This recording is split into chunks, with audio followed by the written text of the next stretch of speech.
Well, the economy was front and centre of the election campaign today after the Reserve Bank announced that it was going to leave interest rates on hold.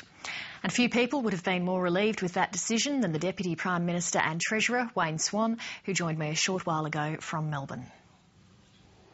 Wayne Swan, thanks for joining us. Good evening, Lee. We know that during the financial downturn, Australia avoided a recession under Labor's stewardship. But your campaign slogan is moving Australia forward, so you're obviously keen to talk about the future and not the past. What will be the economic policy centrepiece for a second-term Labor government? Well, Lee, we are keen to talk about the future, about broadening and strengthening our economy, about the cuts we're going to put in place to taxation for business to encourage business in this country, about our boost to national superannuation, a boost to savings, say, for a 30-year-old of something like $150,000 when they retire, the very big investment we're going to make in infrastructure to expand capacity, to put downward pressure on inflation. That's for the future. But, Lee, what we have to be acutely aware of is because we avoided a recession, as we go about our future economic agenda, we are not wading through the rubble of a recession like they are in the United States or like they are in Europe. And that is a very big advantage for Australia, because what it means is that we haven't had the capital destruction, the small business closures, and we've not had the high and prolonged unemployment. That's a very big advantage for Australia, and that is why talking about what has occurred in the past 2.5 years is so important to the future. Because if Mr Abbott and the Liberals had been in power, we would have had a recession. Unemployment would be far higher. And the fact of the matter is we wouldn't be having the same discussion. Well, nonetheless, your policy is moving Australia forward, so I'd like to look forward. You named 3 policies there: tax cuts for business, the superannuation boost and infrastructure. Let me ask again, what will be the economic policy centrepiece around which everything else flows for a second-term Labor government? Well, I've just outlined them: expanding the capacity of our economy, making sure that we maximise the opportunities that can flow to this country from the very strong growth in our region. And maximising those opportunities means expanding the capacity of the economy, building our national savings, investing in infrastructure and making all of our businesses more competitive. And of course that's why the decision from the Reserve Bank today is so important. We do need to recap on where our economy is here, Lee, because with underlying inflation moderating, that means that the Reserve Bank has left the cash rate unchanged at 4.5. Bear in mind, Lee, under the Liberals it reached a peak of 6.75. That's a benefit to somebody with a mortgage of $2,800 a year. That's pretty important. And also bear in mind is what we need is very strong fiscal management. We're bringing our budget back to surplus 3 years early.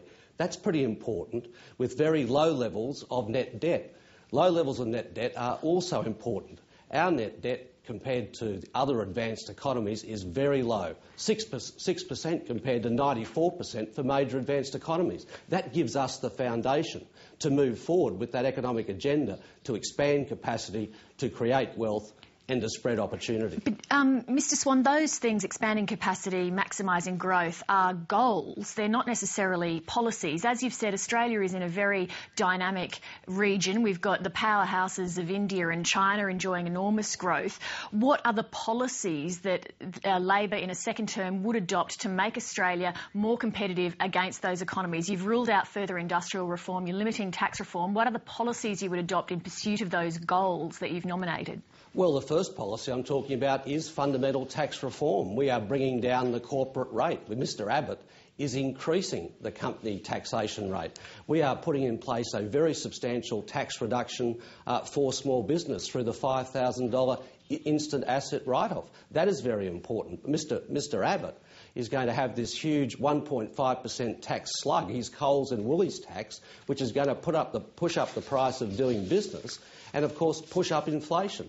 We have a broad agenda when it comes to tax. We have a very broad agenda when it comes to education and training. I mean, investing in the trades training centres are very important. Lifting the quality of our education system, that's very important. But Mr Abbott wants to cut the trades training centres. He wants to cut expenditure in education. Having a first-class health system is very important because it must be sustainable with an ageing population. That's why we're reforming the health system. Mr Abbott wants to cut GP super clinics. That is a very big agenda agenda of policy reform built on the foundation of a strong and prosperous economy. One of the top issues of concern for Australians is housing affordability, and it's something we've not heard a great deal about during this campaign. For aspirational voters, say a young professional couple wanting to start kids, hoping to own their own home, what policies will a second-term Labor government implement to help them realise that dream of home ownership? Well, the very first and most important policy is strong financial and fiscal management. That's why putting in place a suite of policies to expand capacity, to put downward pressure on inflation and therefore downward pressure on interest rates is the way to go. I mean, under the Liberal Party, they ignored capacity constraints in our economy. We saw interest rates go up 10 times because they ignored something like 20 separate warnings from the Reserve Bank. So very strong financial management is important. Also, expanding the supply of housing in our community is very important. We've done a lot in that area through a number of very important government schemes and investments in social housing to expand supply. But as we go forward, we've got a very big agenda working with state governments to ensure we remove a number of impediments to the supply of land and to the building of houses, particularly in our major centres. And also, as the Prime Minister indicated recently, encouraging people to live in regional areas. All of these things are part of our ongoing agenda when it comes to housing. But you say that you've already offered Australians sound fiscal management in the past 3 years. You've expanded the supply of housing. Housing affordability is still incredibly difficult. That's right, because what developed under the Liberal Party was a very significant shortage of housing.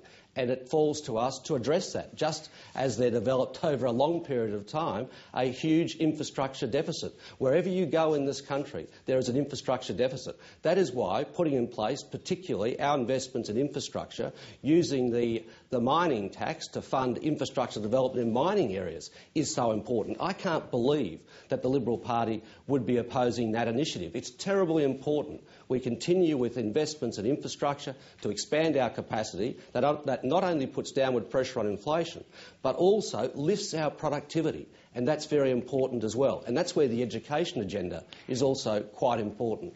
The latest news poll asked voters, out of Julia Gillard and Tony Abbott, who do you think is more capable of handling the economy? And the answer was Abbott 47% and Gillard 40%. That shows, doesn't it, that a lot of voters aren't persuaded when you talk about Labor's economic achievements. I'll tell you the numbers that I'm interested in, Lee. It is inflation moderating, underlying inflation at 2.7%. It's an unemployment rate of 5.1%. It's bringing our budget back into surplus 3 years early, in 3 years. They're the numbers, the runs are on the board, and I certainly believe Australians appreciate that. Lee, well, the polls would show that a lot of Australians aren't actually listening to that message. Well, I don't necessarily take seriously all of the numbers that float through in the middle of an election campaign, but I tell you what I do take seriously, what people say to me when I'm out on the street. And wherever I go in Australia, when I go to local communities, I'm frequently approached by small business people who say to me that if it wasn't for building the education revolution and the stimulus from that, their business would be closed right now. And Lee, the fact is, we avoided a recession. We got that big economic call right. Tony Abbott and the Liberals got it completely and utterly wrong. And if they get that call wrong, what else will they get wrong? Like they're just getting their paid parental leave policy completely and utterly wrong right now after 5 goes. Regarding the possibility of a second leaders' debate, why has Julia Gillard changed her mind about having a second debate, if not because her campaign's floundering?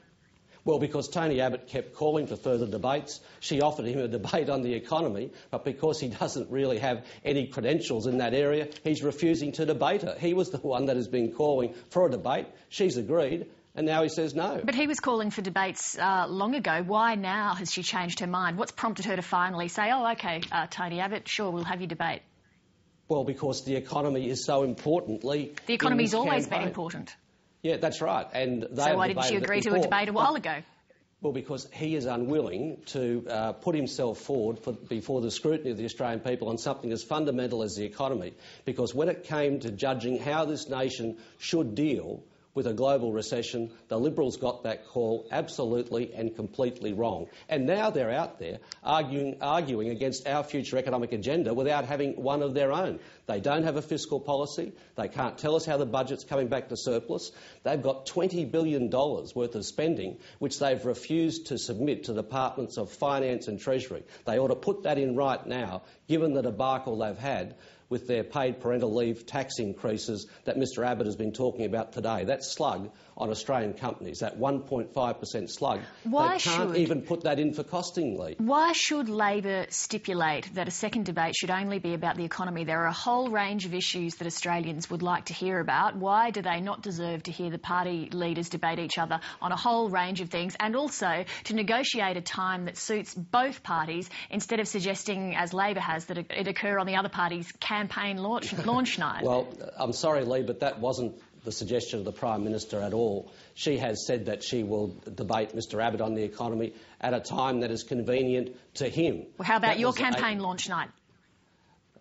She is quite happy to talk to him about the economy, because the economy is absolutely central to the future prosperity of this country, whether people in this country have jobs. We've created in the last year in Australia 350,000 jobs. That is an extraordinary thing. And in our period of office, 450,000 jobs. Just compare that to what's going on in the United States, where unemployment is almost 10%, and across Europe. Nothing is more important to a person's life than the capacity to have a job and a decent set of fair working conditions and access to affordable health and education. That's what's at stake in this election, and we're happy to debate Mr Abbott about that, because you can do none of those things unless you've got a strong economy. You raise the United States, so let me put to you a quote from the Democrat Congressman Barney Frank, who's the chairman of the House Financial Services Committee. He noted that the problem in politics is that you don't get any credit for disaster averted. Going to the voters and saying, boy, things really suck, but you know what, if it wasn't for me, they'd suck worse.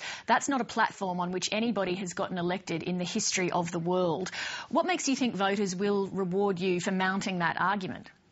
Well, we're proud of our economic record, because when this country was threatened by the global financial crisis and the global recession, Australians came together, employers and employees. They worked with the government through our stimulus to get an outcome which is the envy, frankly, of the rest of the developed world. But we don't rest on that laurel, because we understand the world is an uncertain place. And because the world is an uncertain place, we need further reforms to broaden and strengthen our economy as we go forward. And Mr Abbott is opposing every single one of those. I can't possibly understand why he would be opposing our cuts to the company tax rate. I certainly can't understand why he's proposing an increase in the company tax rate, precisely at the time that it's not required. I cannot understand why he's opposing essential infrastructure expenditure which will support the economy and small business on the one hand and lift our productivity for the future. Okay, I can't understand why he'd be opposing superannuation. Let me use our remaining time to talk about your side, not about the other side. Julia Gillard says that from now on we'll be seeing the real Julia Gillard. How damaging is it for Labor that you've just admitted to voters that apparently what we've been seeing so far isn't what you get? No, that's not what Julia is saying at all. She's saying that she's dispensing with some of the formalities that are generally the part of the campaign and getting out and about as much as she possibly can. That's what she's been doing, and I'd like to see Mr Abbott do it as well. Did Labor make the right decision to dump Kevin Rudd? We took that decision. Was it the right one? Well, of course it was the right decision. It's been canvassed at great length, and I don't intend to rake over it again. Well, 2 weeks into the campaign, the polls show that you're now back where you were at the time when Kevin Rudd was dumped. What have you gained by changing leaders other than a whole lot of messy complications? Well, these things are always difficult in politics, Lee, but what we have to do is put forward the policy program for the Australian people. They can compare and contrast the policies of Prime Minister Gillard and Opposition Leader Abbott. And I tell you what, after watching what Opposition Leader Abbott was doing today, it's total chaos on that side of politics. There's no way in the world they've got the competence or the ability to run a modern economy. In the space of a week, you've seen a pretty dramatic turnaround in your primary vote. How do you explain that? Well, I'm not a commentator on the polls or the votes in the polls. What I know is that during an election campaign, we have to get out there and tell our story. That's what we're doing. You're an experienced politician, though. Too right I am. You must have some thoughts about what's going wrong. Well, too right I am, and I know the most important thing to do is to put your policies clearly and concisely, get out there with the people and have the debate. That's what we're doing, and we'll win it. The Deputy Prime Minister and Treasurer Wayne Swan, we thank you very much for making time to speak to us tonight. Thank you.